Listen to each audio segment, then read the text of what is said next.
सरकार जी बताइए, जिस तरीके से आज मानव श्रृंखला की बात की जा रही थी, बहुत जोर शोर से आज तेजस्वी जी का ऐलान था कि मानव श्रृंखला बना के विरोध करेंगे, तो बताइए आज कब आप लोगों ने कब शुरुआत की और क्या क्या चीज़ कहा जा रहा है? देखिए, आज लगभग 67 डेज़ हो गए हैं, किसान लगातार दिल्ली के बॉर्डर पे प्रोटेस्ट कर रहे हैं और सरकार के द्वारा 12-13 वार्ताएं जो हैं वो विफल हो गई, क्योंकि जाहिर सी बात है कि सरकार की वो मंशा नहीं है कि किसानों की बातों को सुने और उस पर वो कोई फैसला ले।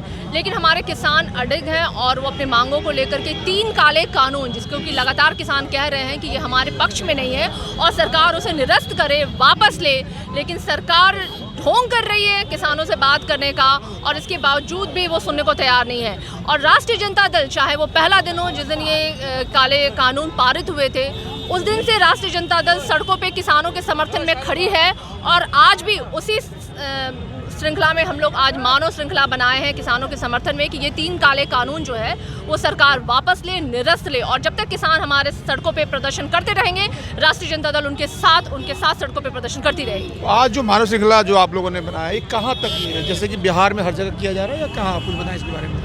देखिए, ये जो प्रदर्शन है ये पूरे देशव्यापी है। देशव्यापी है। सरकार कह रही है कि कुछ जगहों के किसान सिर्फ प्रोटेस्ट कर रहे हैं, बट असल मायने में पूरा देश प्रोटेस्ट कर रहा है। देश के कोने कोने से किसान हमारे आज सड़कों पे हैं और ये मानव श्रृंखला है ये जो बिहार में है। जिस तरीके से 26 जनवरी को जिस तरह से उपद्रव हुआ दिल्ली में और कहा जा रहा है कि किसानों के द्वारा जो झंडा फहराया गया, बहुत सारी चीज़ें धार्मिक जो झंडे फहराए गए, उसको लेकर कितना असर आया है? देखिए, सत्ता दल में बैठे हुए लोगों की ये हमेशा से पुरानी प्रवृत्ति रही है कि वो चीज़ों को धर्म पे मोड़ देते हैं, राष्ट्र पे मोड़ देते हैं। असल मायने में ये वही बैठे हुए लोग हैं सत्ता में जो पहले दिन से इन किसानों को खालिस्तानी, उग्रवादी, आतंकवादी, माओवादी और ना जाने किन किन नामों की उपाधियां दे रहे थे। तो जाहिर सी बात है, अगर ये इस तरह के आरोप अगर वो कर रहे हैं तो कोई नई बात नहीं है या हमारे लिए कोई अनजान नहीं है, हम जाने। और 26 जनवरी को जो घटना हुई है वो निश्चित रूप से प्री प्लान्ड था उसमें, क्योंकि जो किसानों के द्वारा रूट मैपिंग जो दिल्ली गवर्नमेंट के द्वारा दी गई थी,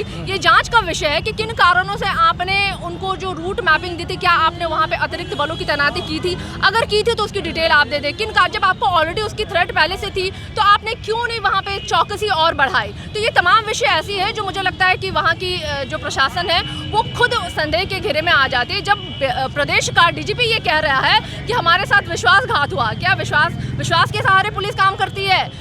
पुलिस महकमे में बहुत ही शब्द है, बहुत ही आम शब्द है, बहुत महत्वपूर्ण शब्द है, शक के दायरे में, यानी कि पुलिस हर किसी को शक के दायरे में लेके चलती है। और आज दिल्ली के डीजीपी साहब कह रहे हैं कि विश्वासघात हुआ। किस तरह का विश्वासघात हुआ? आपने जो डिप्यूट की थी वहाँ पे अतिरिक्त फोर्सों को, उन तमाम चीज़ों की जानकारी आज उन्हें देनी पड़ेगी और तब सही का सही, दूध का दूध, पानी का पानी होगा। तो मैम, हमारा सवाल था, आपने कहा कि जिस तरह से प्री प्लान था, तो किस तरह का प्लान था, कुछ बताएंगे आप? देखिए, हमारे किसान भाई कह रहे हैं लगातार कि जो उपद्रवी जो किसान तो थे, उपद्रवी जो थे उनको चिन्हित करें, उनको दंड दे। हमारे किसान कहाँ कह रहे हैं, उनके पक्ष में तो है नहीं। जिन लोगों ने भी उस तरह की घटनाओं को अंजाम दिया, हमारे किसान भाई खुद कह रहे हैं कि आप उनको चिन्हित करें और आप उनको दंड दें, और ये काम तो प्रशासन का बनता है। चलिए, अभी आगे का, जैसे तेजस्वी जी भी आगे गुजरात से कार्यक्रम क्या, तेजस्वी जी का क्या आएंगे फिर वापस यहाँ पे?